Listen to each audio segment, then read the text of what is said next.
Hindi na nakapalagpas sa mga otoridad ang dalawang lalaking ito na itinuturing na high-value individuals matapos na matimbog sa magkahiwalay na operasyon kontra ilegal na droga sa Pilar, Sorsogon. Unang naaresto ng mga kapulisan ang sospek na si alias Felipe, 43 anyos, tricycle driver at residente ng Barangay Dao, Parehong Bayan, bandang alas 6:30 ng umaga nitong Sabado. Nakuha sa sospek ang 10 gramo ng hinihinalaang shabu na nagkakahalaga ng humigit kumulang 68,000 pesos. Batay sa ulat ni Police Captain Brian Bea, Acting Chief of Police ng Pilar Municipal Police Station, taong 2023 nang unang makulong ang sospek dahil din sa pagtutulak ng droga. Actually, yung huli natin noong April 5 ay dati na po siyang may kaso na paglabag sa 9165. Yun na sa ngayon niya ay under probation siya. So, pangalawa niya na itong huli.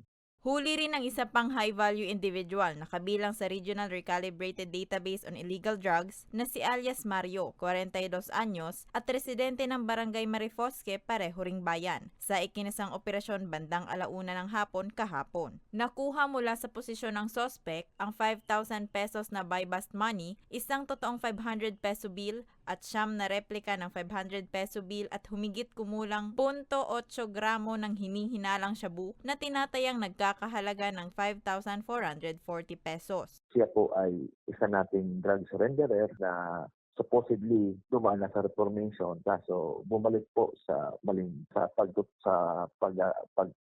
pagka-involved sa illegal drugs kaya sinabject naman natin siya sa police operation.